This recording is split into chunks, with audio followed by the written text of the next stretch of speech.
Toyota will have to forgive those who think the newly launched Grand Highlander is just an XL version of the regular Highlander.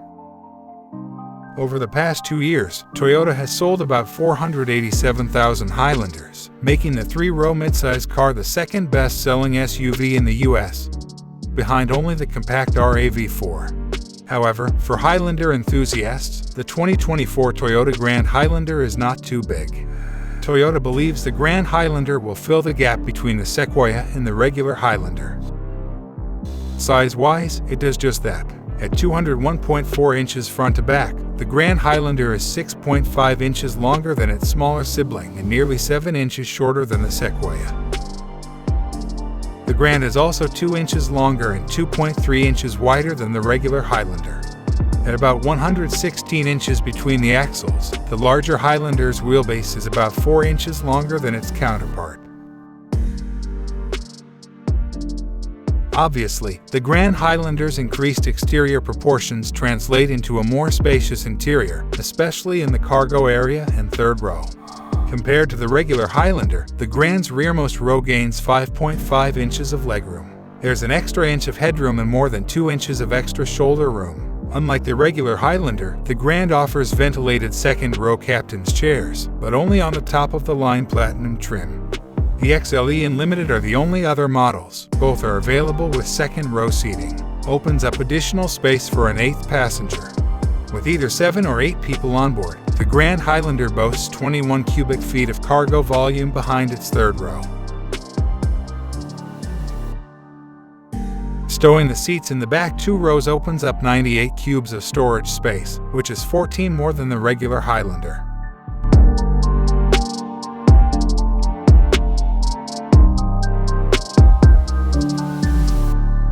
The Grand Highlander is built on the same TNGA-K platform that underpins the regular Highlander. Of course, Toyota didn't just stretch its ratios. We're told the Grand's structure is stiffer overall thanks to additional spot welds and additional adhesive, which are expected to help reduce noise, vibration, and stiffness levels.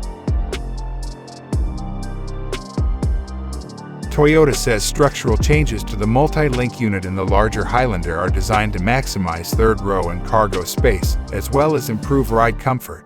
Arguably, the biggest difference between the two Highlanders is the Grand's exclusive hybrid powertrain, adapted from Toyota's high-riding Crown, a quasi-sedan. Although it has been retuned for use in the Grand Highlander, that is, to support a maximum towing capacity of 5,000 pounds, the hybrid setup is said to be otherwise. Toyota didn't reveal many specifications except that the Grand Highlander's Hybrid Max powertrain produces 362 horsepower and 400 pound-feet of torque. Still, the SUV should continue to be paired with 2 electric motors, a turbocharged 2.4-liter 4-cylinder. One of them powers the rear axle exclusively, while the other switches between the gas engine and 6-speed automatic transmission.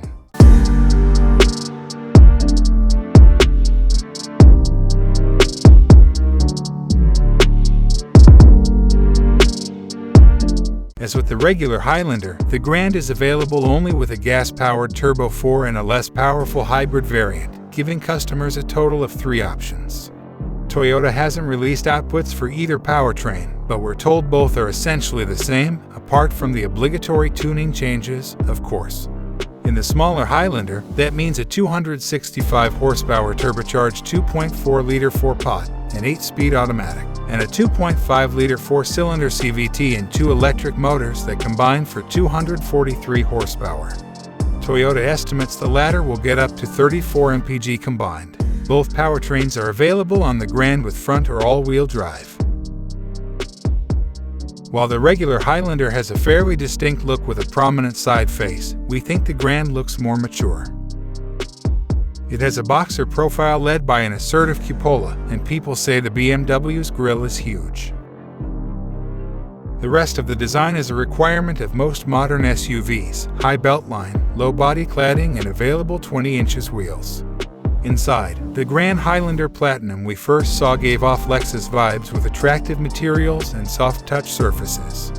While only the top-of-the-line trim has a digital rearview mirror and head-up display, it shares a 12.3 inches digital gauge cluster with the Limited below.